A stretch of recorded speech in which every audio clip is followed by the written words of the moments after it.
Boeing executive Patrick Shanahan is the nominee to be Deputy Defense Secretary. At his Senate confirmation hearing, he promised to divest all ties to the Boeing Company and answered questions about his past views on Russian intervention in Ukraine. This Senate Armed Services Committee hearing is an hour and a half.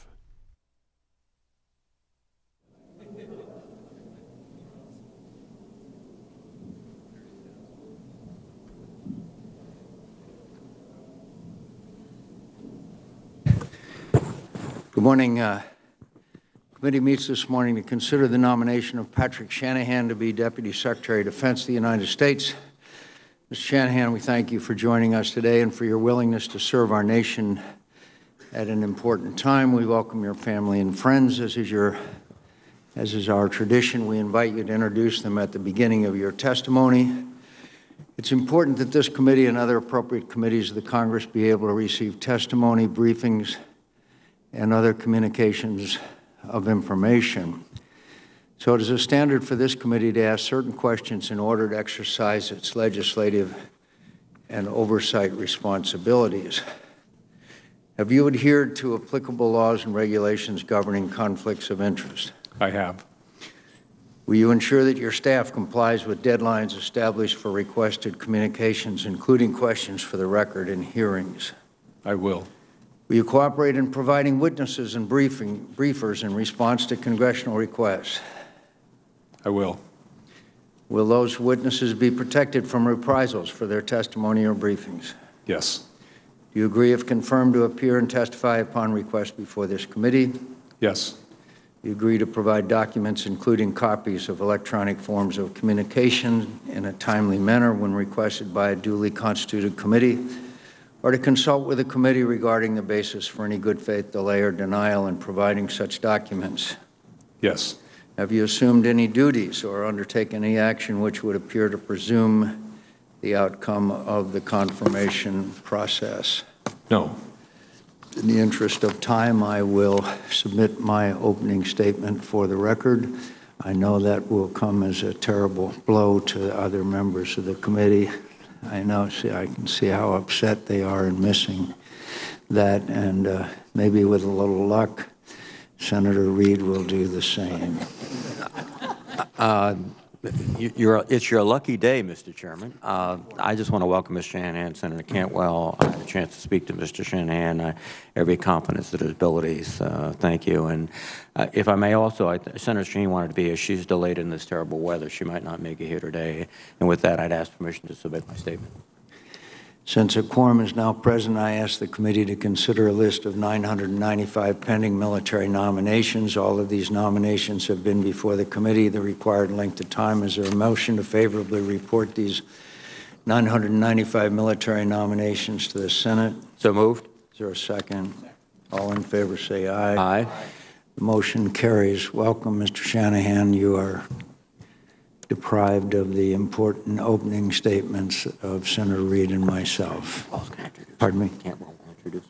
Oh, but before we allow you to speak, Senator Cantwell is here, and I apologize, Senator Cantwell, for not recognizing you to take time from your very busy schedule to introduce Mr. Shanahan. Senator Cantwell, welcome. Thank you, Mr. Chairman. Thank you, Chairman McCain, Ranking Member Reid, and distinguished members of this committee. I'm proud to introduce an extremely qualified candidate, Patrick Shanahan, to serve as the Deputy Secretary of the Department of Defense.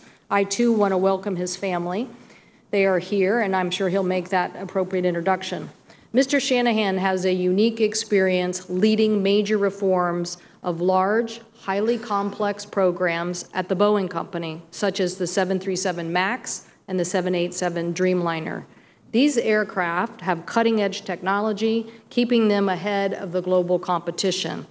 His entire career has been about solving problems no one else can solve, and these skills would be invaluable at DoD. He drives change by building teams that think outside the box and then convince others to think in doing things new ways.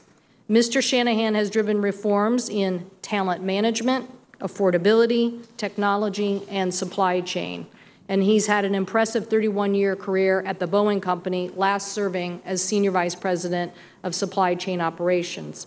His hands-on leadership inspires those around him to strive to achieve results on time and on budget. And Mr. Shanahan, managing the Boeing Company's highly complex operations in Renton and Everett, Washington, and Charleston, South Carolina, he has served as the head of the commercial airplane program. His attention to detail while operating some of the largest manufacturing operations in the world will prove invaluable at DoD. He is also fearless. He understands what our country is up against when it comes to the Russians and the Chinese and the North Koreans, and it won't faze him. He focuses on big game-changing innovation and science and technology and won't be deterred by the bureaucracy of DoD. Mr. Shanahan also knows that the Department of Defense operates and has served as Vice President General Manager of the Boeing Missile Defense System and was responsible for the U.S. Army aviation programs and site activities in Philadelphia and in Mesa, Arizona as Vice President General Manager for rotorcraft systems. So he has been able to achieve positive results throughout his career. He understands the need for fiscal responsibility and for innovation of the department. DoD is the largest employer in the world with almost 3 million people and the largest military budget in the world. And he has the management skills from the private sector to guide DoD successfully into the future. I am confident that he will be an effective leader in this position for our country. Thank you, Mr. Chairman, and I'm going to excuse myself. But again, thank the committee for this opportunity to introduce Mr. Shanahan. We thank you, Senator Cantwell, and we fully understand you have other duties in the Senate, and thank you for taking the time to introduce Mr. Shanahan. Mr. Shanahan. Great.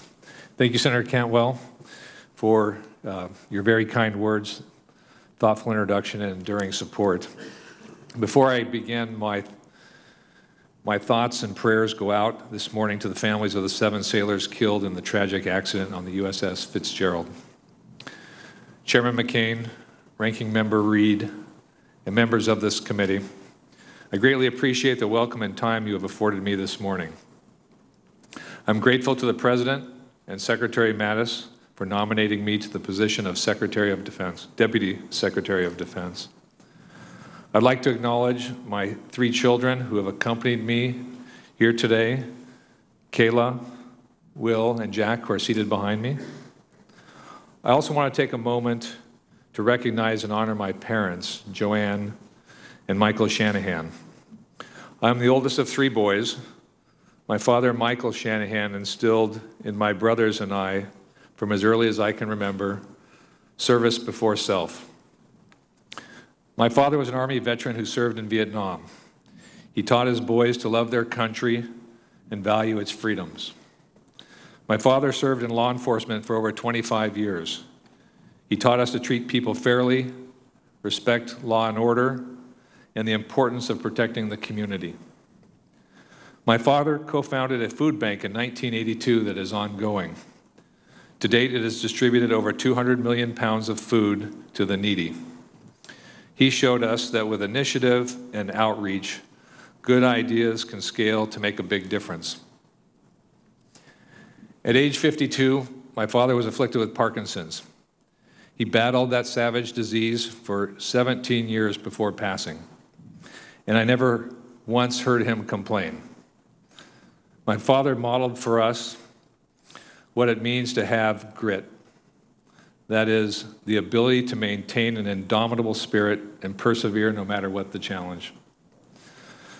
I so wish he were here today, and I know exactly what he'd say to me. He'd say, "Patrick, don't screw this up." My mother, Joanne, could not be here. She is here in spirit. My mother always supported me unconditionally. She taught my brothers and I to support others unconditionally. What I appreciate most about her that I'd like to share is she taught me to truly believe in myself and that I could do anything I set my mind to. She taught my brothers and I that it's not the size of your muscles that matter, it's the size of your heart. She taught me to be a better parent, and that's a gift I can never repay. Her words for me today were, "You'll do fine." I'm here to earn your support. I aspire to join a strong and capable DoD team. I aspire to help them dominate and win. I aspire to help usher in a new age of innovation and effectiveness in the department. I believe I have prepared myself to contribute as Deputy Secretary of Defense. I bring over 3 decades of leadership honed at America's largest manufacturing exporter. I've led large, geographically dispersed organizations focused on developing and fielding complex engineered products. I have experience converting technological innovation into operational capability. I bring with me a formula for leadership that has a record of delivering affordable, high-performing business systems and operations under adverse conditions. Leadership casts a long shadow, and strong leadership can create teams that achieve ambitious change at scale. I believe my skill set strongly complements that of Secretary Mattis. He is a master strategist with deep military and foreign policy experience. As Deputy Secretary of Defense and Secretary Mattis's Chief Operating Officer, I bring strong execution skills with a background in technology development and business management, areas this committee in particular has identified for reforms. If confirmed, I will work tirelessly with Congress and the Department to deliver on our commitments to our men and women in uniform and their families, to defend the nation, and to be relentless stewards of the taxpayers' money. I appreciate the time you've afforded me today to answer questions. Thank you, Mr. Shanahan. In your questions that were submitted to you, one of the questions was about providing the Ukrainians with lethal defense weaponry with which to defend themselves. Inexplicably, you responded by saying you'd have to look at the issue. It's not satisfactory. Mr. Shanahan, would you wish to abridge or amend your statement concerning Chairman what? Wood. Go ahead. I support equipping the Ukrainians. You support Yes. providing lethal defensive weaponry to Ukraine? Yes. All right, good. I'm glad to hear that. But I have to tell you, Mr. Shanahan, our job is advise and consent. We're equal branches of government.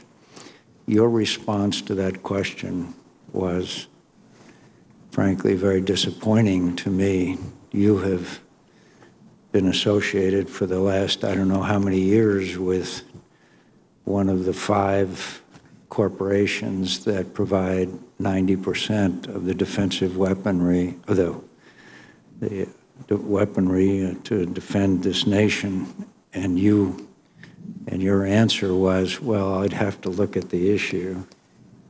That's not good enough, Mr. Shanahan. I'm glad to hear you have changed your opinion from what was submitted, but it's still disturbing to me. It's still disturbing to me after all these years that you would say that you would have to look at the issue. Have you not been aware of the issue? Have you not been aware of the actions of the Senate Armed Services Committee? Have you not been aware of the thousands of people that have been killed by Vladimir Putin? Have you missed all that in your duties at one of the major defense corporations of this country? No, Chairman, I'm aware of that.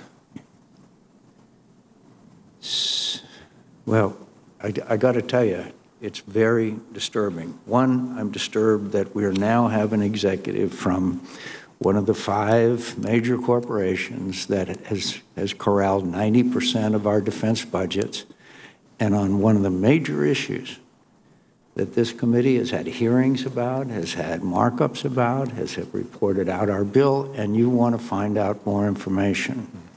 Not a good beginning. Not a good beginning. Do not do that again, Mr. Shanahan, or I will not take your name up for a vote before this committee. Am I perfectly clear? Very clear. Senator Reid.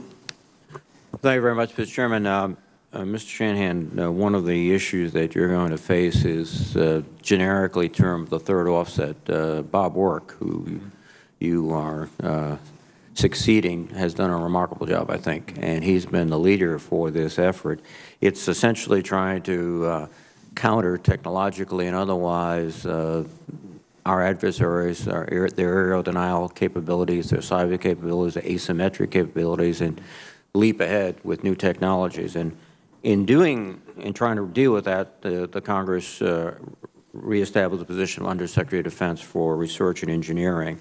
But as Deputy Secretary, you're going to play a critical role in supporting the new or revised Undersecretary, but also reaching out to the whole community, the intelligence community, the industrial community, technological community. Can you give us some sense of how you're going to continue Mr. Work's efforts with respect to the third offset? Yes, Senator Reid. If confirmed, I will spend time with the group that has done the third offset work, and I have not received the classified briefings on the work that they have done. The effort I would undertake is to make sure we have a clear path to being able to operationalize the capability. When I look at the strategy exercise that we'll be conducting to put together the FY19 budget, it'll be critical that we have an assessment of how much funding needs to be applied against the third offset. I believe the restructuring of R&E will give us the concentrated skill set so that we can have a more informed recommendation.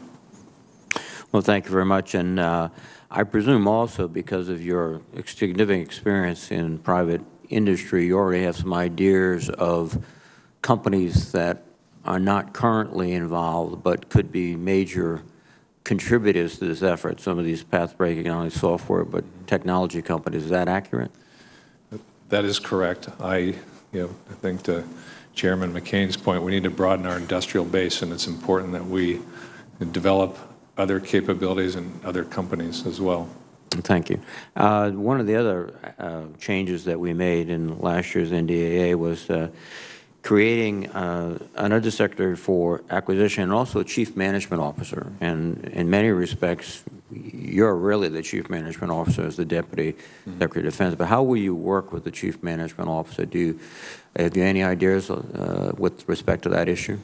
I do. The Chief Management Officer, as I see it, has responsibility for helping to streamline business operations. So as the deputy, it's all of operations for the department. That's how I see my responsibility. A subset of that is the business operations, but I'll work hand in glove with the Chief Management Officer.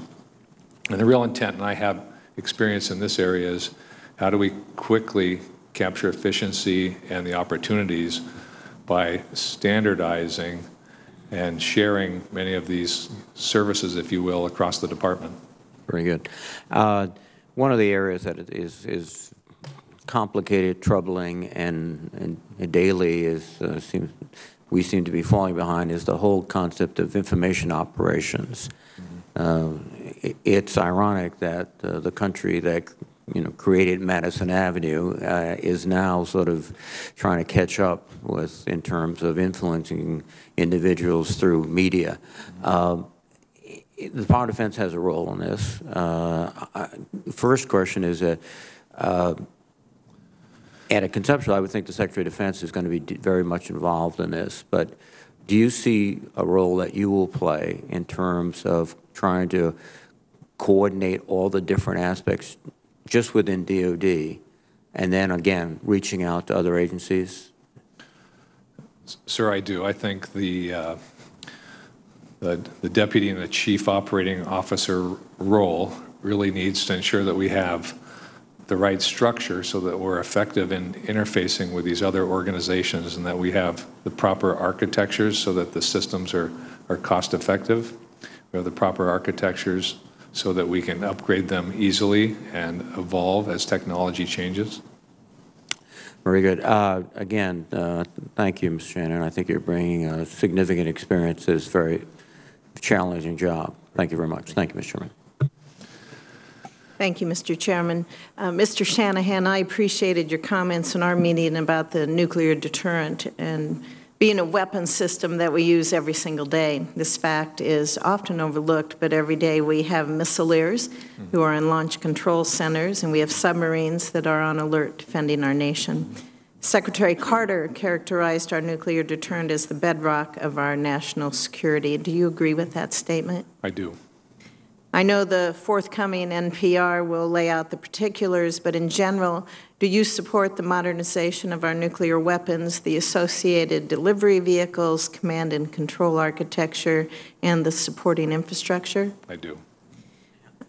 General Selva, the Vice Chair of the Joint Chiefs of Staff, has testified that the Joint Staff puts our nuclear deterrent as the #1 priority for modernization and recapitalization, and that is based on the fact, in his words, that we have squeezed about all the life we can out of the systems we currently possess.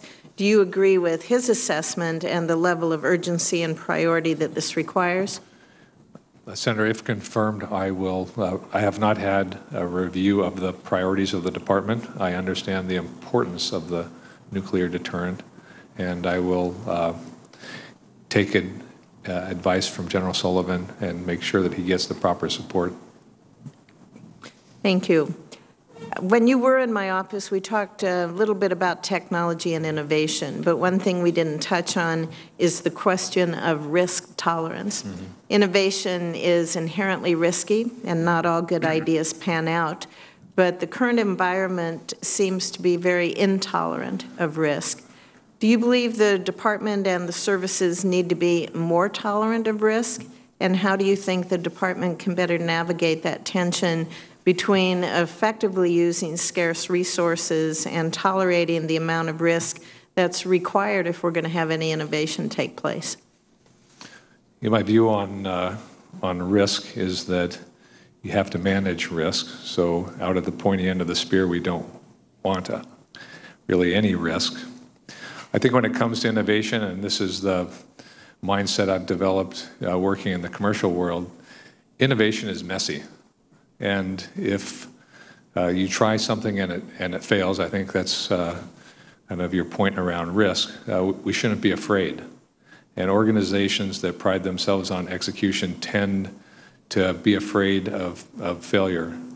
So I'm a proponent of failing fast, learning quickly. I think the faster you do that, the more we end up training people. It's not about the technology, it's about our people learning how to develop the technology because they know how the users can apply it.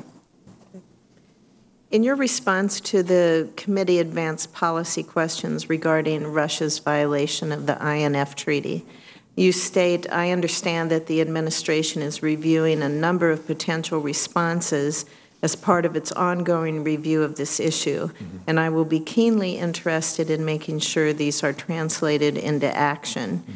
So to be clear for the record, do you believe a response is necessary beyond simply expressing concern through diplomatic channels, which has already been done? I do. Do you have any personal thoughts right now on what options would be available to be some of those responses? I do not.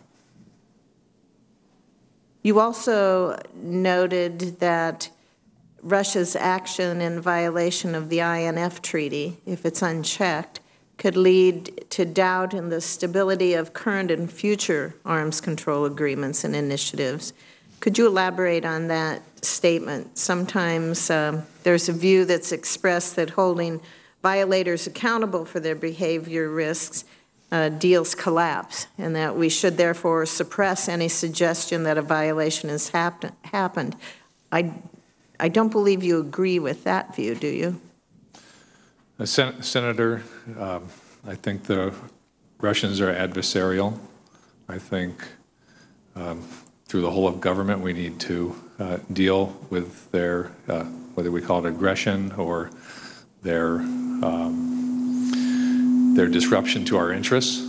I, at this point, don't have any specific recommendations. If confirmed, I will spend a significant amount of time dealing with Russia. But would you be supportive of developing options to present to the President besides diplomatic, or just making statements and then letting it go by? I would be supportive. Thank you. Thank you, Mr. Chairman. Mr. Shanahan, you're not making me happy. We expect straightforward answers, and that you just ducked at basically every question that Senator Fisher asked you. Now, I'm telling you, Mr. Shanahan, I believe in the Constitution of the United States, which says that the Congress of the United States shall provide advice and consent. I'm not going to sit here and watch you duck every question and expect it that everything is going to go smoothly. It's not. Senator Hirono. Thank you, Mr. Chairman. Welcome, Mr. Shanahan. Mr. Shanahan, you have limited institutional experience in the military, DOD, or the Pentagon. In my experience, I've seen the Deputy Secretary heavily involved with running the bureaucracy, while the Secretary works closely with the President, NSC, Congress, allies. Although I just heard you say that you would work closely regarding Russia. So, if confirmed, and if you're tasked with running the inner workings of the Pentagon and its many internal and interagency structures, how will you overcome your lack of institutional experience to effectively operate in this environment? Senator, I've worked in environments where we have very disparate organizations. They may not be DOD, but in the commercial world with many different suppliers and agency-like organizations. I believe that my technical and management background will prepare me to be able to quickly assimilate the knowledge and the expertise to properly interface. What would be one of the first things that you would do to get yourself to a position where you can hit the ground running should you be confirmed? I think the first place that I was going to hit the ground running was on the restructuring of R&E, the ANS organization, and then working the Chief Management Officer Initiative. I think that'll be a good way to begin to understand the inner workings of DOD. And then in the second phase of that, participating in the Nuclear Posture Review and the National Ballistic Missile Defense Review will also begin to allow me to interface with some of these other organizations and structures. Because while you have a lot of experience in the private sector, the DOD is an entirely different, I think, entity in order of probably complexity and all the people that you'll be working with. So I assume that should you be confirmed, you will have a list of to-dos and people that you're going to meet with so that you can become quickly apprised of what your responsibilities will be in running, basically in running the sort of the nuts and bolts of the DOD. Yes, Senator. Thank you. Cost overruns and schedule delays on major system acquisition programs have plagued DOD for many decades, and this committee under Senator McCain and previous chairman have tried to improve the defense acquisition system for better contracting outcomes for our military as well as for our taxpayers. You have significant experience with one of our largest defense contractors. Based on your experience and perspectives from the industry side, what would you recommend in order to get better results from our contracting and acquisition processes? There are a number of tools from a contracting standpoint that are important. Firm fixed price contracts is a very effective tool to drive supplier or contractor performance. Having the right incentive clauses is very important. But I also believe, if confirmed, when we work the audit, we'll come up with a new cost accounting scheme so we can better understand what things should cost and understand to the degree how much we're overpaying. To me, really understanding the cost baseline that we have with the contractors is so important. And from that, we need to renegotiate. I think with the kind of very specific experience you have in dealing with the acquisitions yourself, that you will be able to bring some a very key elements of why these overruns occur on a regular basis, much to our consternation. So I'm going to be looking to you for those kinds of efforts. Turning to the Indo-Asia-Pacific strategy, I only have a little bit of time. The Asia-Pacific area has some of the largest economies. Many militaries represent 60% of GDP, et cetera. What are your thoughts on how we should move forward in the Asia-Pacific theater?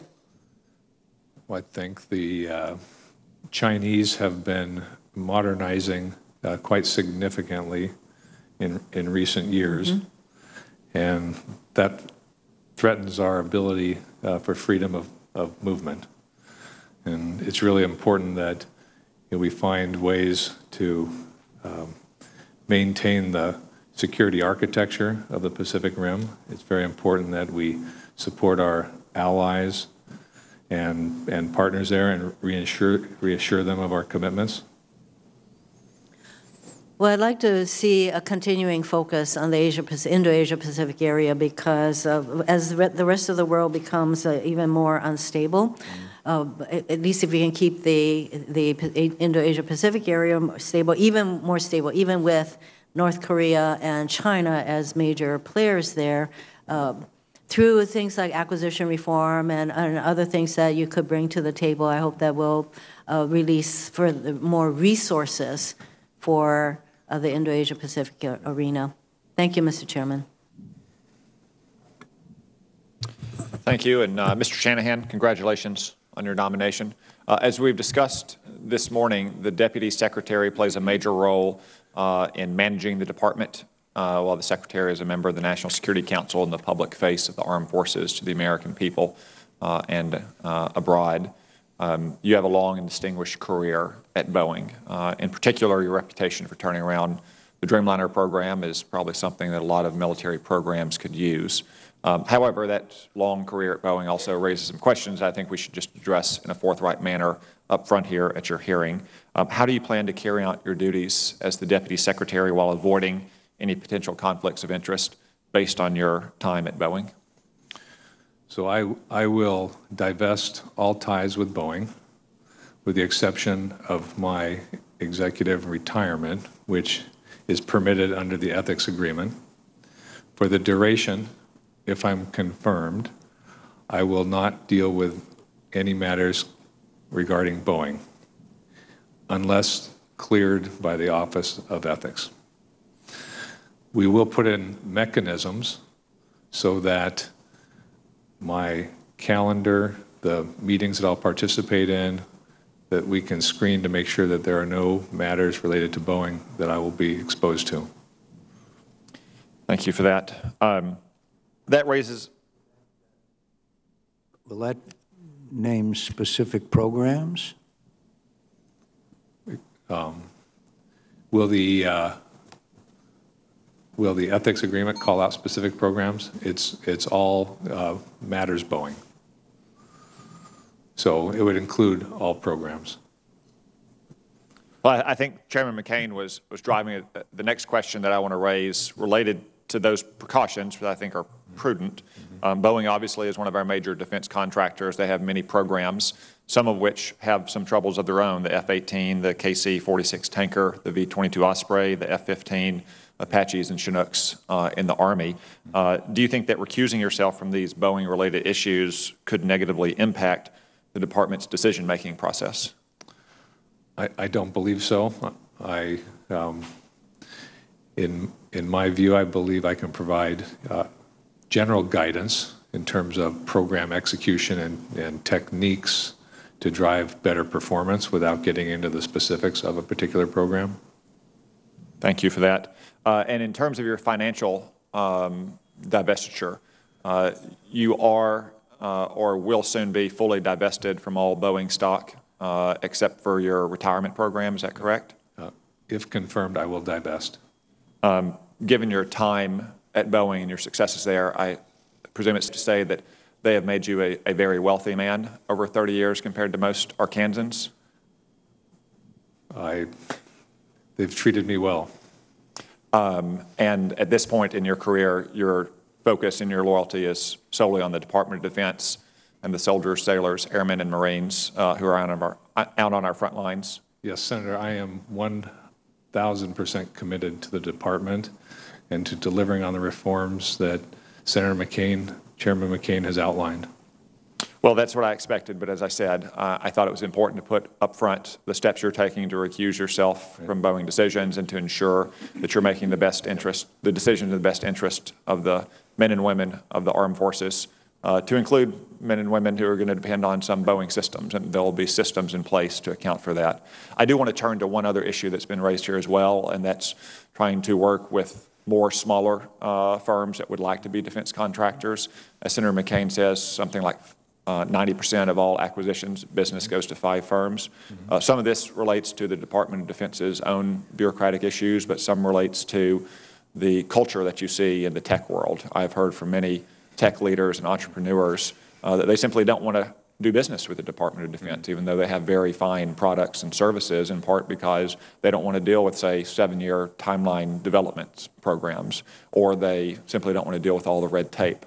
Have you given thought about how to conduct outreach to that world and make the acquisitions process more user-friendly for smaller, more nimble firms and a firm like Boeing? I have, and if confirmed, I think that's one of the more exciting aspects of the job is, we're seeing a transformation of technology, and this is the industrial base we need to grow.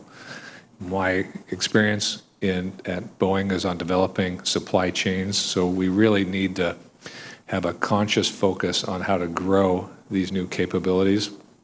I think we're onerous in terms of the requirements we put on these small organizations, whether it's demanding their intellectual property or to go through these complicated contractual mechanisms. So if confirmed, that's an area of importance to me.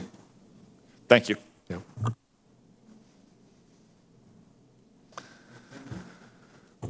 Thank you, Mr. Chairman. I want to follow up on the question that Senator Cotton just asked. Procurement is one of the recurring issues that comes before this committee, and in fact, we had testimony from Silicon Valley firms that they just weren't going to bother to even apply, and yet we don't want as one of our generals testified last week, we don't want our soldiers in a fair fight. Right. And that means maintaining a qualitative technical edge, and yet the system that we have in place seems determined to not keep up with that. Right. Go a little deeper. How are we going to think through this procurement system that is so Byzantine? Mm-hmm. I hesitate to even use that term. That's an insult to the Byzantium Empire. Mm-hmm. That is so arcane and cumbersome that it's actually discouraging mm-hmm. the importation into our defense system of advanced technology. Senator, this is an area where I've had some fairly good success, and rather than trying to change the whole system, you have to change parts of the system. And I'll give you an example. We've found technology that will fundamentally change how we do work. And what we would do is develop prototypes, and we would operationalize those prototypes. And the process, this is going a little bit deeper, the intent was to flush out all the bureaucratic mechanisms that would say no. And so the idea isn't that can this technology work, it's that you run these prototypes. We called them pathfinders, and the pathfinder was to find all the restrictions, all the people that say no, and take them out of the way. Once we had something that we could demonstrate works, then we replicate, and that's how we could get to scale. But it's in doing those prototypes that you can get a quick win, and then you also find out where the real limitations in the system are. But one of the fundamental differences between Boeing and the United States government is Boeing was in an exceedingly competitive situation where you had Airbus and other providers around the world. China's starting to get into the airline business. So you had the whip of competition over your head. When we're talking about within the Defense Department, you don't have that, and that's why it has to be a major management focus and constant attention to sort of substitute for the pressure that competition creates.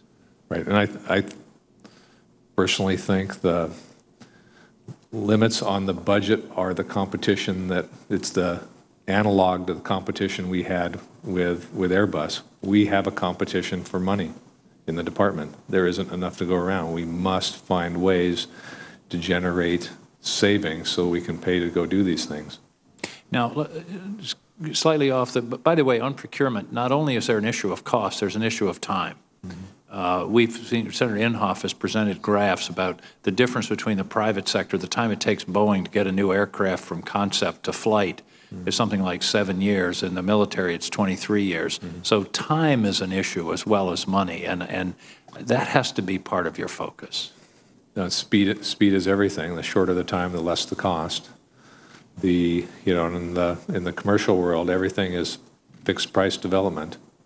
So speed is the most important management element because it flushes out all the issues that prevent you from being able to perform.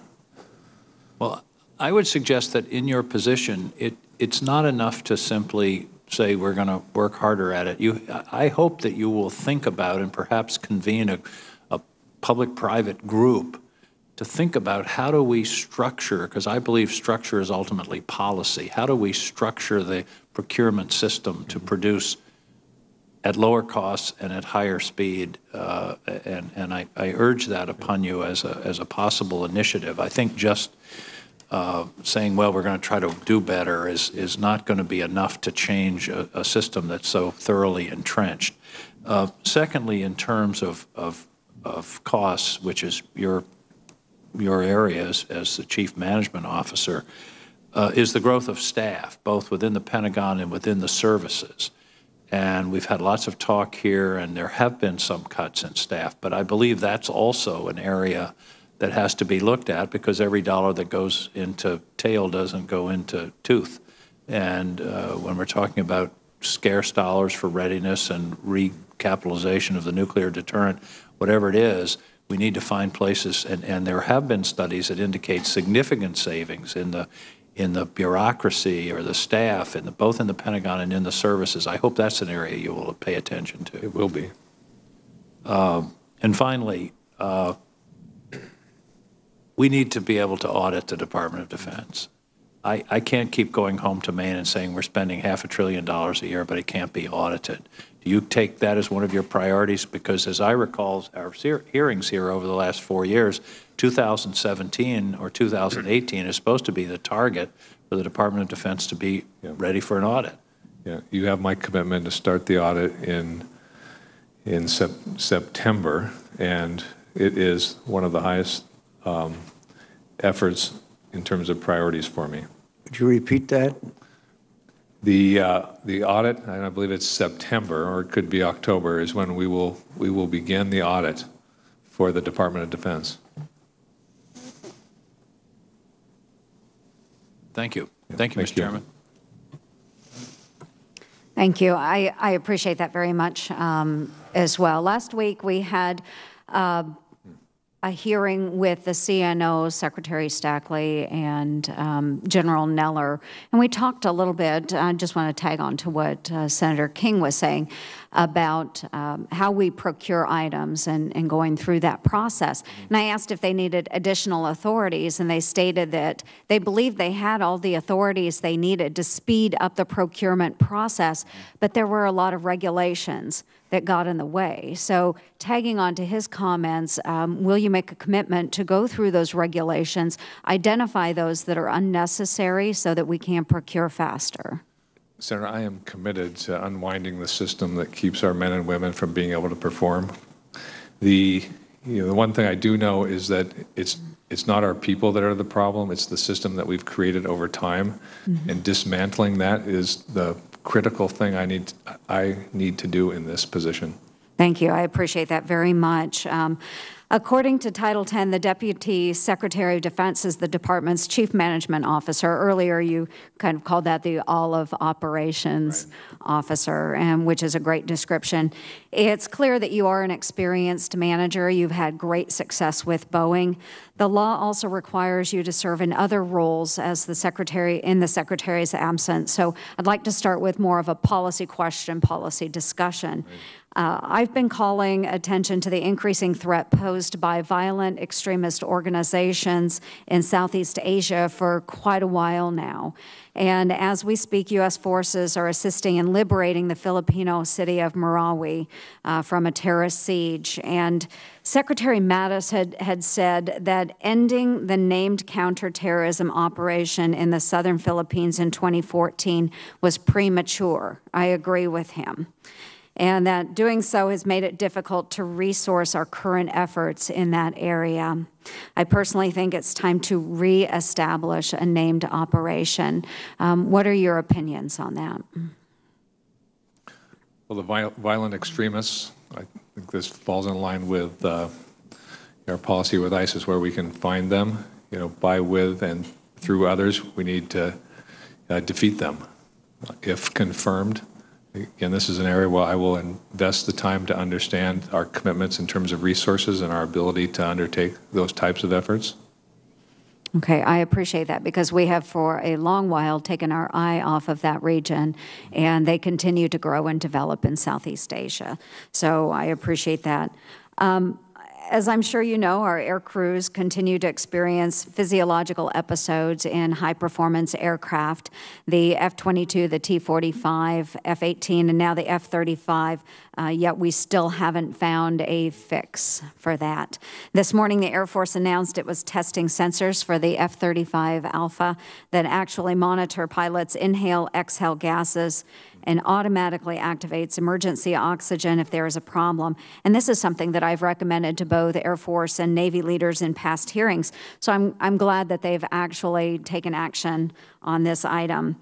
And at Boeing, you were known as Mr. Fix-It, and I appreciate that title. If confirmed, how are you going to fix this particular problem? And more importantly, how will you guarantee that solutions are shared across aircraft and service branches so that we don't repeatedly see the same types of costly problems that have been undermining our warfighting readiness? The culture at Boeing is that safety and product integrity is the most important thing that we do. So issues such as the oxygen flow is, if confirmed, those are the type of safety items that will receive my highest attention. It's just that's how we've grown up. We solve these problems, and then to your point, they need to be implemented quickly. It's not good enough to have the answer. They have to be fully implemented. You have my assurance that I will support doing that. And how will you communicate that between the branches and the services?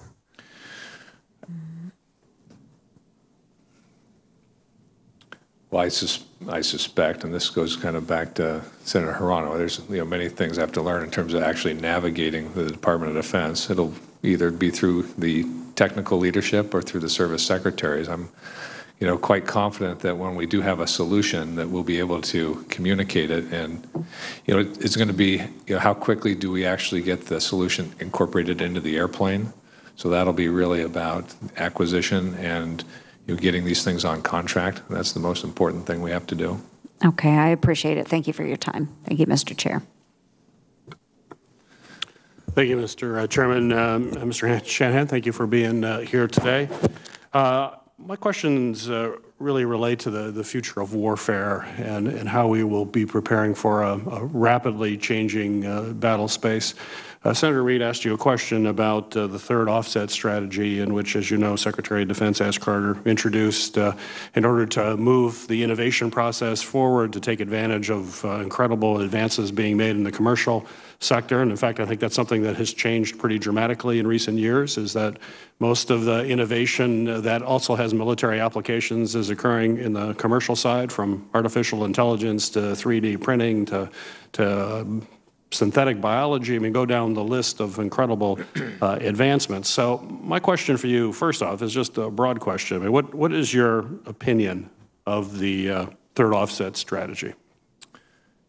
The majority of the details are classified, so I haven't received the classified brief. But from what Secretary Work was able to share with me, the domains of technology are very important. So what I plan to continue to support those efforts.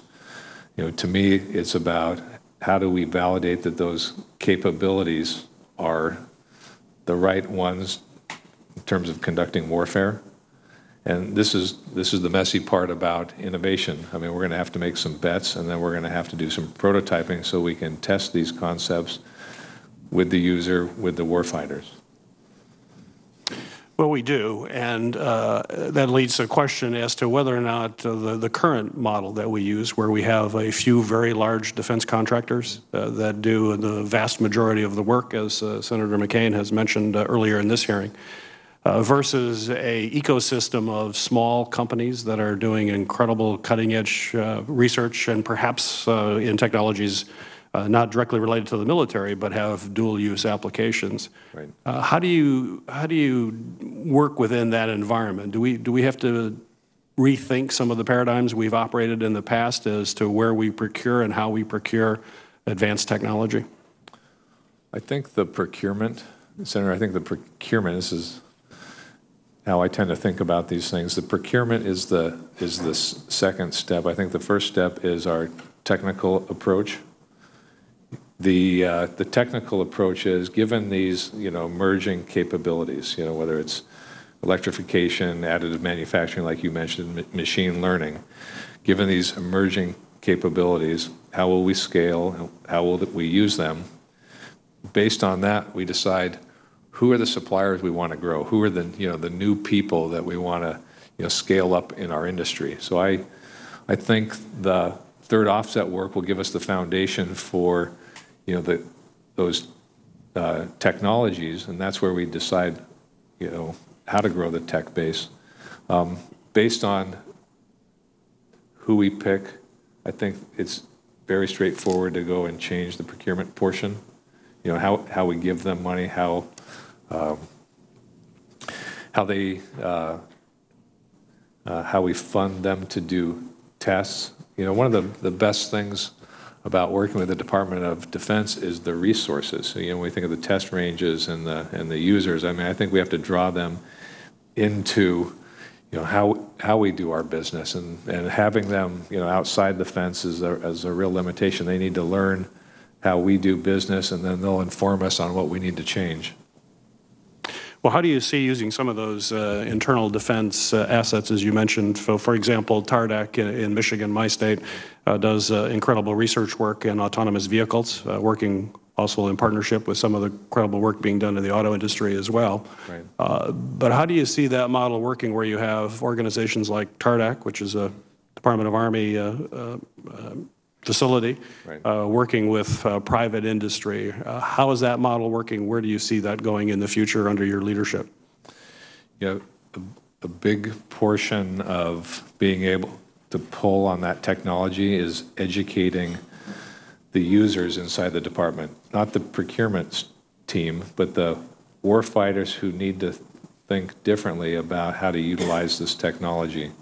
Drawing them, here's a lot of education that needs to take place so they can understand the potential of this new technology. It is remarkable what we'll be able to do with autonomy. The people that shape the strategy, the people that help decide what capability or how we fight, need to invest in educating them on what these capabilities are and what they can do. Thank you for your responses. Appreciate it. Thank you, Chair. Mr. Shanahan, Vice President Pence once said, you can't fake great kids, and I think he's right. Thank you for bringing your children here. It looks like you were very successful. I want to get to recapping the military, because I think that's going to be the #1 crisis you're going to have to deal with in this job. I want to get at Boeing first, though, and your background there. Boeing revenue is about $100 billion, right? Correct. And just put it in perspective for the committee, we're dealing with a $600+ billion budget here in DOD across a lot of different services and platforms. At Boeing, did you ever have a year where you missed supplying a reviewed audit? No. Have you ever known a Fortune 500 company that ever missed an audit? No. So I want to make sure I understood your answer just a minute ago. You've been through that process. Audits require people at your level to deal with them. I know I've been there. The question I have for you is, I want to make sure I heard your answer earlier. Right. You committed to the committee that you'll start this audit in October. Right. Is that correct? So my question is this. We've been given testimony. We've been asking this for several years, obviously, since 1990 when the law was put in. Right. So this is not a current question only. My question is this. We've been given information from services that they're not ready, that the systems don't talk to each other, that the systems aren't ready to be committed to support an overall audit. Is an audit possible to be started in October? And if so, how long would it take to complete that audit? Senator, so I don't know exactly how long it will take to complete the audit. That's fair. The commitment is to start, and we will start in October. You have my commitment to, if confirmed, get to the point where we can close the audit. I mean, to me, it's hygiene. If we're going to get after cost, if we're going to create a culture of affordability, we have to at least be able to do an audit. An audit doesn't get you to the place where you can actually do cost accounting, which then allows you to actually make affordability decisions. So right. My commitment to you is that we will get to a place where audit isn't something we're talking about. Thank you. Where it becomes like breathing, right? Right. I want to get at the recap because this is our biggest problem. We've got a budget problem, obviously. We're spending about 3% of our GDP on the military, and it's 100 basis points less than our 30-year average. It's about $200 billion today. The last time we had an estimate was from Secretary Gates that it was over $150 billion more than what we actually spent last year. So we've got a real issue in terms of trying to meet the recap requirements of all of our major platforms. The Navy alone says that we need $26 billion a year for the next 30 years. That's $800 billion for rebuilding the surface fleet or rebuilding the fleet from 275 to 355. Mm-hmm. The question I have is not just how do we make it quicker, shorter, better, mm-hmm. is how in the world are we going to find the money to do that? And in your role as COO, and that's what this job is, what will you do to help us figure that out? Mm-hmm. Two things. The first is to be able to come back to the committee with a strategy that says, here's our force construct, here are our capabilities, these are the assets that we need, because I think that'll be the baseline to determine what do we modernize, what do we recapitalize. The second piece of this, and then the strategy is so important because if we don't lock in a strategy and we just work to a budget, then we'll never really be able to sustain constant investment. Were you part of the strategic planning team at Boeing? I was. Yeah, I am steeped in. I'm sorry to interrupt. I believe that because you wouldn't have gotten to your position as SVP of operations. Let me ask you about your position. Yeah. You have supply chain and operations the way it reads officially. Is that basically the COO? You report to the CEO. Is that correct? Correct. So I was. Who else reports to the CEO? The CEO.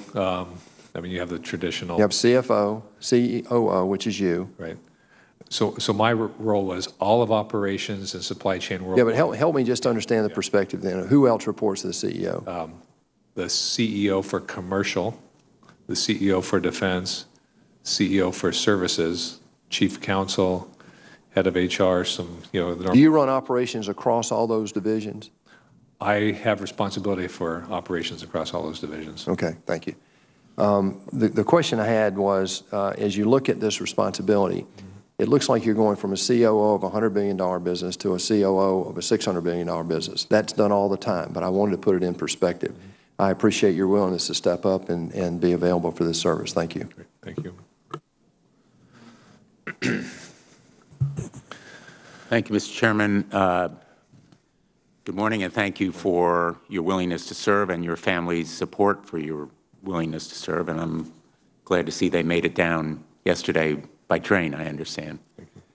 I know that you have discussed briefly your commitment to recusing yourself from Boeing-related contracts and programs and the commitment also to notifying or to seeking a waiver in the event of any questions in that regard. Will you commit to make public the recusal waiver if one is necessary? Yes. Thank you. Going to the issue of fair pay. As you may know, during last year's NDAA process, I led the fight. It was successful to remove harmful provisions from the final bill that sought inappropriately to limit the Fair Pay and Safe Workplaces executive order from applying to the Department of Defense. Boeing lobbied in support of efforts to curb this executive order. It lobbied against having contractors disclose labor law violations to the government. I vehemently opposed the rollback of the Fair Pay executive order earlier this year, and I continue to feel strongly that we must do everything possible to continue defending American workers in this way. Approximately 1 in 5 Americans are employed by companies that do business with the federal government. Every year, tens of thousands of American workers are denied overtime, wages are unlawfully discriminated against in hiring or pay, have their health and safety put at risk by federal contractors who may cut corners, or are denied basic workplace protections. This is not to say Boeing engaged in any of these practices. It was not directed at Boeing. Sure. But my question to you is, do you believe that we should ensure that taxpayer dollars go to defense companies who play by the rules and uphold existing laws? I mean, I believe they should. I mean, we need to take care of our employees. We need to take care of the workforce. I think that's the fundamental responsibility of all companies. Would you favor reinstatement of an executive order that protected minorities, people with disabilities, veterans from discrimination in the awarding of defense contracts? Yeah, Senator, I don't know the particulars of the changes that you're referring to, but I support providing the protections that people need. So if confirmed, I mean that would be something I would investigate and spend time to understand.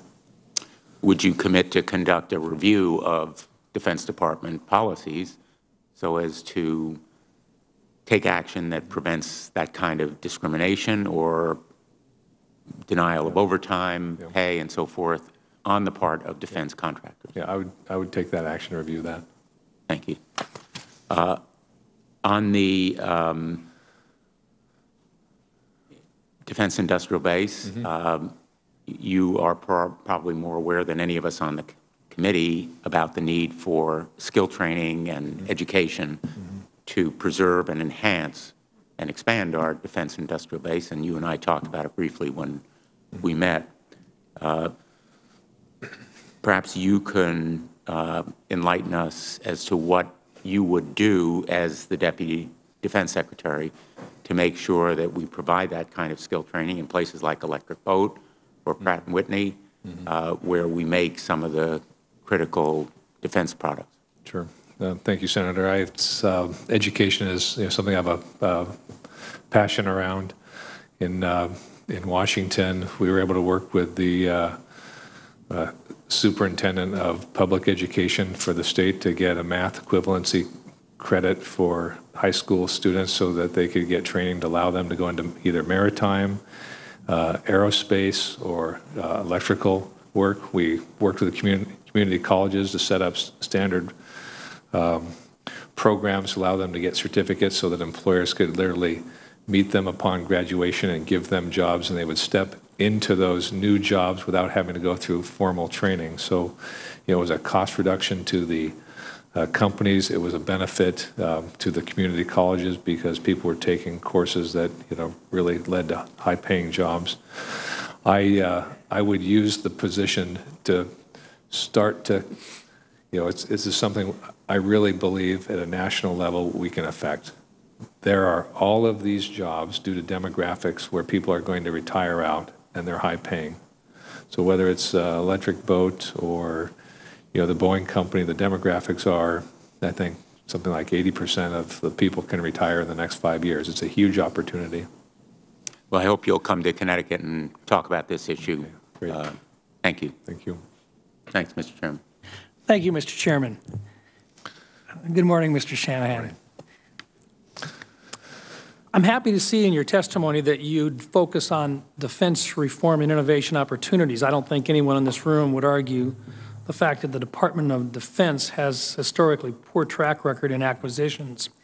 Since the attacks on 9/11 through 2011, the DoD has spent $46 billion on a dozen weapon systems that never even entered production. In fact, a 2014 poll of almost 400 DoD acquisitions employees revealed less than 30% were confident in the process to deliver weapons to warfighters. In a culture where critical means months, urgent means years, and requirements span decades, this is no surprise to those of us up here. All the while, our adversaries are operating in smaller, more agile innovation and acquisition cycles, both of which are eroding the technological advantage that we've enjoyed for generations. There is one aircraft system right now that seems to be kind of bucking that trend from what we're learning, and I've been impressed with the progress and the speed of the current B-21 program. I understand that a large part of the program's efficiency is that it is not in the normal defense acquisitions pipeline, and you may or may not have any, you may not have done any research yet, but is there any opportunity to replicate some of the B-21 program practices in order to make the most efficient use of every taxpayer dollar that we've got? And I'm not sure how involved you've been or how much research you've done in terms of the B-21 program as it sits right now, but if you'd care to comment, great. If you don't have a background in it yet, we'll move on. I don't have a background in the B-21. Okay, well, they've done some things in the B-21 that I think have kept them on time and on target, and I've been very pleased with the progress that we've seen, but it's an innovative approach, which is a little bit different for the Department of Defense. Let me continue on with another strategic or another specific issue, and you may or may not have a background in it, but at least I'll share it with you, and it might pique your interest as you move forward, okay? I understand that you rose through the ranks at Boeing as an engineer, a leading fabrication, or that you've led fabrication divisions and that you have run aircraft assembly lines. So I think you'll appreciate my final thought. I think there is a third piece overlooked in the conversation of how to buy and what to buy, and that piece is how to build. Maturing of innovative manufacturing techniques and capabilities are often overlooked. In fact, there's a company in California that has recently 3D printed a small house, and they did it in 24 hours. Another incredible engineering breakthrough is called cold spray. I'm not sure if you're familiar with cold spray or not. They've actually done some work in terms of the B-1Bs at Ellsworth Air Force Base using cold spray to make some very quick repairs very efficiently, saved a lot of time in it and a lot of money as well. It shoots metal particles through a heated gas stream at supersonic speed to create a cross between additive manufacturing and welding. It can be used to repair broken parts or reinforce them so they don't wear down. And I've seen estimates that this could save the Department of Defense over $100 million a year in parts replacement alone. Now, a large supporter of cold spray is the Army Research Lab, where they are exploring ways to use it in ballistics and to manufacture or repair things faster, safer, and cheaper. As I was saying, it's kind of an ad here, but it was developed in South Dakota. I'm looking forward to see you and your team look very seriously at the unique combination of opportunities this particular new product might very well offer to the Department of Defense. Do you have I presume you have a background where you've looked at innovative new products and techniques, and part of the job is to move them onto the production lines in an efficient fashion. Can you share with us the background that you've got in that, or success stories that you've got in that? Yeah, no, I was tracking very well with you around 3D or additive manufacturing, which is really the future. So when we think about, satellites of the future, we're going to print them. When we think about unmanned vehicles of the future, just like your house example, we will print them. We'll have modular payloads so that we can just, stick them in, and the affordability of these, new systems will allow us to lose them. I mean, it just changes, everything about cost. So I'm enormously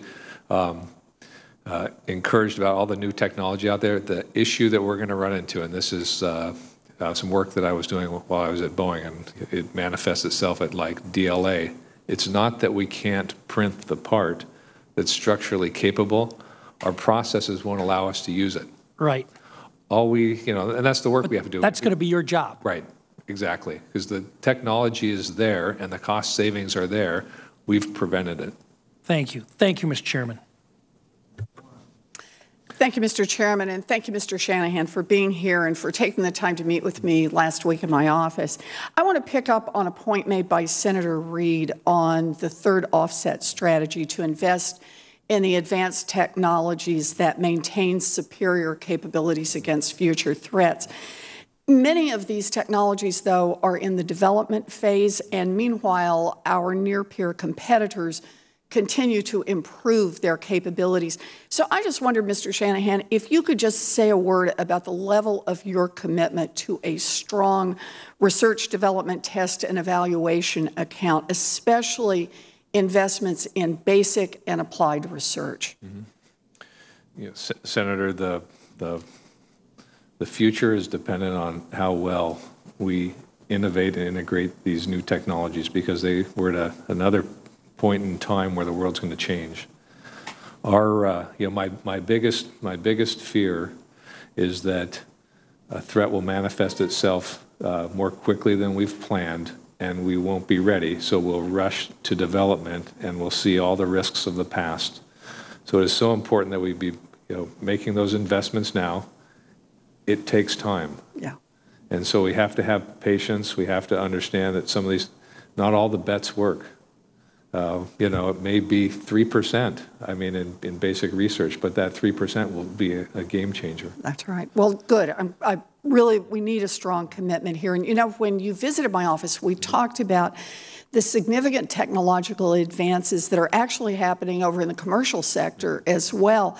And one way that DoD is tapping into those advancements is through the Defense Innovation Unit Experimental, or DIUX, which partners with non-traditional defense contractors, with technology firms, with entrepreneurs, to accelerate the delivery of advanced technologies into the hands of the warfighters.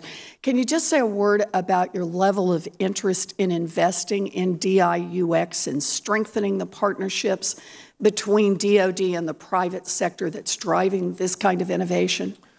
I think that's more of the type of work we'll be doing, because what companies, these smaller companies do, they unlock the creativity of the warfighter. So, they get exposed to, some initial technology, and then they say to these companies, can you make these changes? And those companies can rapidly do that. They don't have all the bureaucracy. There's not the formal contracting mechanism, so the development cycles are very, very quick. I am a big proponent of doing that, but there has to be some adult supervision. I can't be everybody, indiscriminately going to work with these, different groups. But it's the fuel for the future. Good.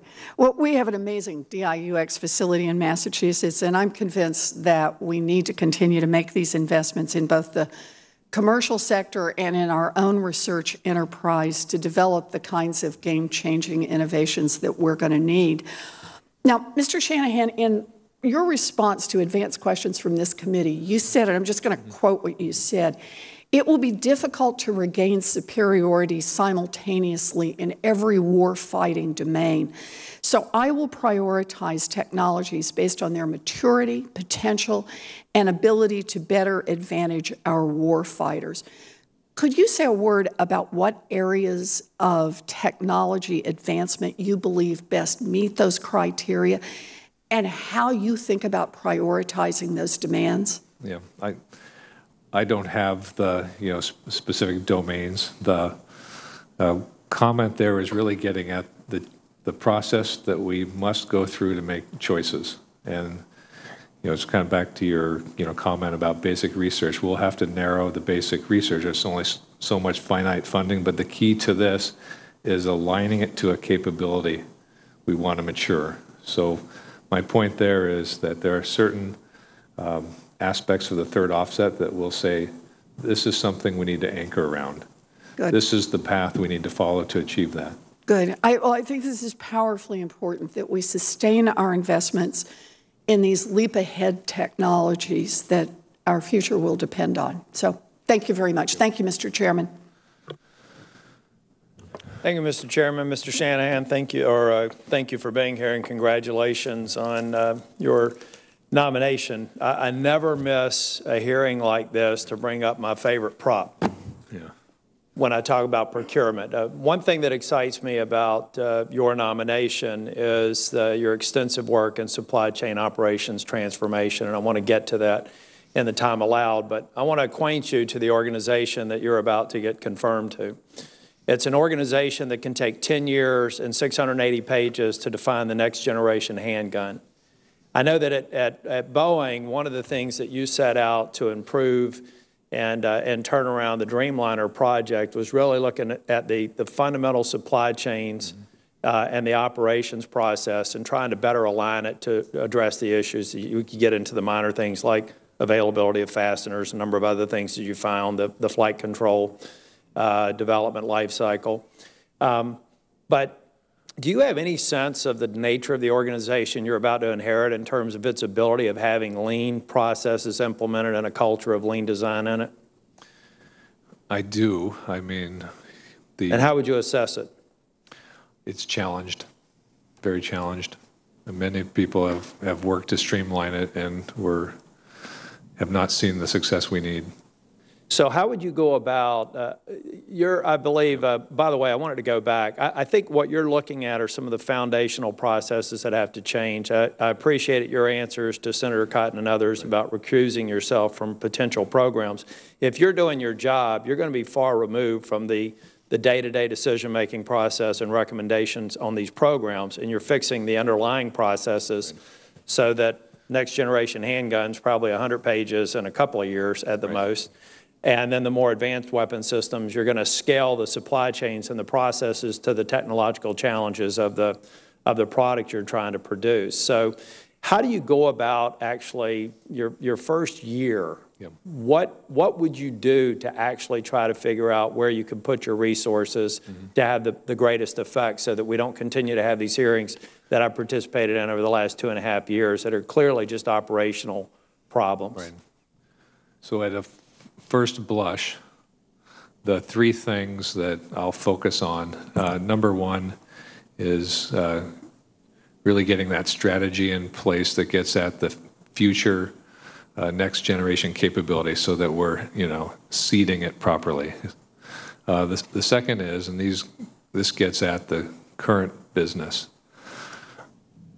I think it's a failed effort to try to fix it all. It's like boiling the ocean. To me, it's doing the value assessment. Where is the most money that can be saved? What are the top 10 programs that we have to go capture real value, tonight? From that, what will fall out are, these are the 6, or 10 things we have to go fix if we want to prevent this, going forward. But my management style is more, you have to put points on the board. You can't work a generic, process improvement and say that 5 years from now we're going to be better. It's, how are we doing that tonight? The other area is then, in all these, business functions, how do we quickly, work through all the governance and the people not wanting to share and really get to consolidation and lower cost? I think one of the challenges you're going to run into, and I hope as you look at the transformation, it's having those who are in uniform that are in the DOD, and then of course you have civilian and contractor content, but you really have to do a critical assessment of whether or not they have the core skills and education to do what you're attempting to do. I met with a class that's about to graduate from War College. The question I asked them throughout your curriculum, how much has been focused on business process transformation, the operational side of the business, not the war fighting side. I'm confident that on the war fighting side, they're well qualified for their jobs. But you really have to do a serious assessment about the inventory of people who have the discipline, the experience, I should say, experience in the disciplines to really transform this organization. How do you go about doing that? I mean, my technique in the past has been find those big opportunities and understand who's leading the performance. I mean, pretty soon you'll find out where the leadership needs to be affected. Well, the last thing, I'm out of time, is that when you go through here, you need to very quickly identify the self-imposed impediments. Right. They're things that are within your lanes that you can fix. And then you need to be prepared to come here and tell us the things that we have to change that are impediments to you actually achieving the transformational results that we want. But there's no doubt in my mind that there are a lot of obstacles you'll run into along the way that are going to require congressional action to get it right. Thank you. Look forward to supporting your confirmation. Thank you. Thank you, Mr. Chairman, and Mr. Shanahan, thank you again for your willingness to serve, and appreciate your family being here. Appreciate the meeting we had yesterday. I'm going to follow up on, I think, what you're seeing as a theme here, which is people believe that you have a lot of background in helping us address what's a very significant challenge. So give me a sense at Boeing, how many 787s are you producing a month there? 12 a month. So we're trying to build one icebreaker for the United States, and one of the estimates that's come out of our services is going to take 10 years and $1 billion. And so there's a lot of focus. The chairman mentioned his opening statement about acquisition and acquisition reform that we've tried to do here, but we also need people in the building who understand how to get to efficiencies. When you think about this, how do we go from, obviously, we're not Boeing, right, but 12 aircraft a month that Americans can do in our country to one ship, 1 billion, 10 years to develop? What are some of the things that you need to be focused on and we should be focused on to get us out of this sense where we can build anything on time or have a 600-page RFP for a handgun? Sure. I think Senator Tillis was on this track. You need leadership that has, judgment that says, 10 years and $1 billion seems like a long time. I mean, do you think that seems like a long time? It's a long time. Isn't it by the time you build a ship that the technology of 10 years is completely outdated, the ship you just built? I can only imagine that it would be, and you would be spending another bunch of money to, upgrade it. So what do we need to do? Well, what experiences can you bring to help us with that, help the country with that? It's enormously important. Yeah, the two things that have helped me the most are you've got to get good leaders in place. They just have the judgment. It's like, 300 pages, we don't need this for a handgun. The other is... I think it's 600, but nevertheless. 680. Yeah. 680. Okay. And then it gets back to why the audit is so important. We need to have an understanding of our cost baseline, because in whether you're in automotive or in aerospace, what should it cost? It's back to the ship one. What should this ship cost? And it's just physics to weld it up. It's, we can run the math to say this is what it should cost in terms of commercial practices. That'll inform us. It's one of those, should cost tells you whether you're in the ballpark or not. And if you're 2, 3, 5x, we need to stop the meeting and start over, because that's just an unacceptable answer. So you think the audit process will help us have a much deeper understanding of why we have some of these processes that to any obvious observer seem outrageous? I think, as I spend time on the audit, it's going to be, where do we want to spend the money to make sure that the data is accurate, and then how do we use that data to inform us on our cost performance? Because there's things that we have to do in the audit to pass it that maybe don't add value, but there are other areas where it really gives us an understanding of where we're inefficient, or in the case of acquisition, this should cost is really doing the qualitative analysis of what a similar ship, and you can parametrically adjust anything, but what would a similar type of commercial vessel cost? Let me turn to another issue we talked about yesterday, and that's the Pacific, the laydown of our forces in the Pacific, which a number of us on the committee, the chairman, myself, and others have taken a lot of interest in, because we need to get this right. We've had a hard time getting it right in terms of cost, in terms of strategic location of our Marines and Air Force and other forces. Will you commit to work with this committee on making sure there's a united effort and kind of joint cooperation between the Congress and the Pentagon on making sure we get that correct? I am committed to doing that. Final question. I noticed in your background you have a lot of technical expertise on missile defense. Just give me your sense on what you think are priorities. I know you answered advanced questions for this hearing that dealt with missile defense. A number of us are interested in it. What should be our priorities on homeland missile defense, not just missile defense for our allies in the Asia Pacific or the Middle East? And where should the priorities be? And do you see the threat to the homeland increasing? There's been a lot of testimony over the last year from the top military and intelligence officials that it is literally at our doorstep that North Korea is on the verge of an intercontinental ballistic nuclear missile that can range the continental United States. Give us a sense of your thoughts, background, and priorities on missile defense. Absolutely. My last time in the Department of Defense was over 10 years ago, running the GMD program, Ground-Based Mid-Course Defense, and operationalizing it to defeat a launch of a ICBM out of North Korea. And we emplaced all of the interceptors. I think there are 40 of them up in Alaska.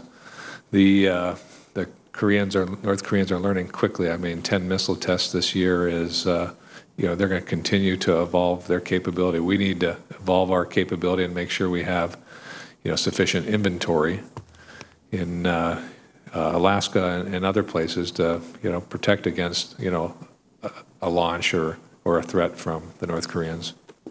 Thank you. Thank you, Mr. Chairman. Well, Ms. Shanahan, I want you to look at the answers that you gave, the standard answers that you proposed to you. Some of them were less than specific. At least one of them and more were almost insulting. I want to move forward as quickly as I can with your nomination. I am concerned that 90% of defense spending is in the hands of 5 corporations, of which you represent one. I have to have confidence that the fox is not going to be put back into the hen house. Shanahan, I think you're a fine man. You have an outstanding record.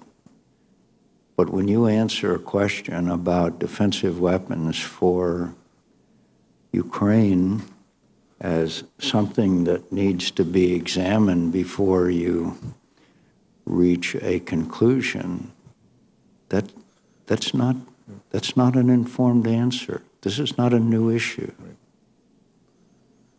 So take a look at your responses that you sent to this committee. Take a look at the responses that you gave to some of these answers. Somehow, over the last several years, this committee seems to have been treated as sort of a rubber stamp. That's not the role. That's not what the Constitution of the United States says. The Constitution of the United States says that the United States Senate would provide advice and consent. The answers that you gave to the questions, whether intentionally or unintentionally, were almost condescending. Defensive weapons for Ukraine? Well, something we ought to discuss. I wish you could have been with me in Ukraine on New Year's Eve when President Poroshenko gave a medal to the mother of a young man who had just been killed by a Russian sniper, and the tears coming down her face. I'm not sure you would have given the same answer that you gave in response to those written questions, which were straightforward, standardized, no different from anyone else. So I want to work with this administration. I want to work with this president. I want to work with the new Secretary of Defense, who I happen to be one of the most ardent admirers of. But I have to tell you, in a couple of weeks, we're going to mark up the defense authorization bill. The president has two choices. Either give us a strategy, or we will put a strategy that we develop into the defense authorization bill. We're talking about shooting down airplanes in Syria. We're talking about Afghanistan, that there's going to be X thousand of increase. And yet no one has informed the American people and this committee. So I have to say that I want some answers. I want some straightforward answers. And this town, you know very well, abhors a vacuum. If they don't give us a strategy from the people that I admire the most, we're going to put a strategy in. We are losing in Afghanistan. We just had 3 Americans killed in the last couple of days. This is not an academic exercise. Now, I understand the problems that they're facing. They should be able to sort out those problems rather than say, hey, we're going to do the following 4 things, by the way, and we'll expect the Congress to just rubber stamp. We're not going to. We're not going to.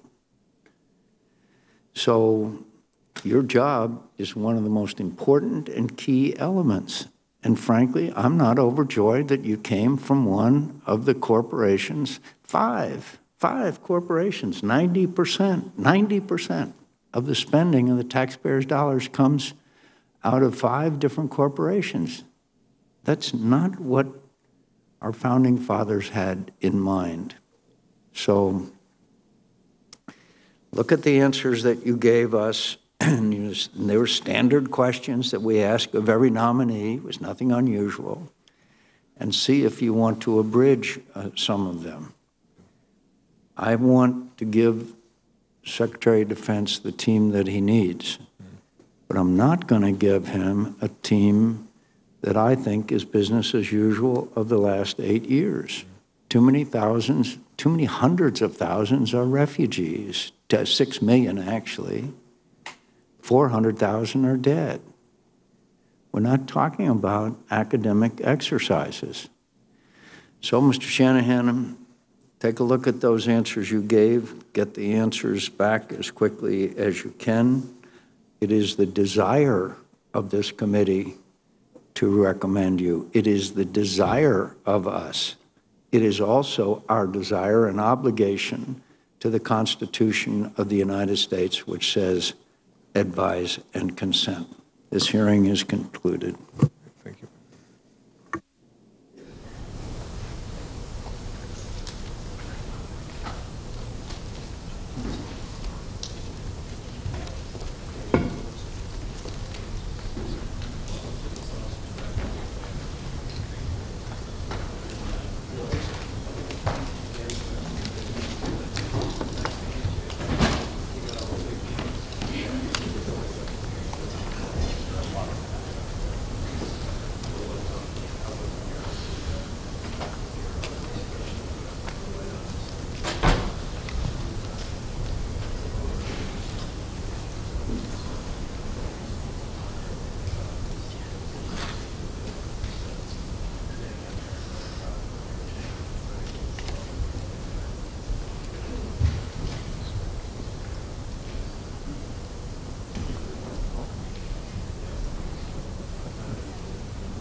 Maybe we are rewriting those questions.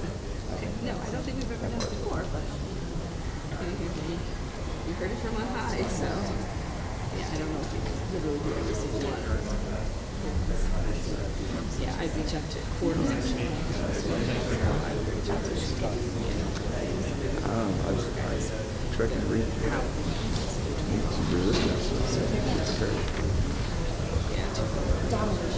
Oh, I missed it. Right. Thank you. No.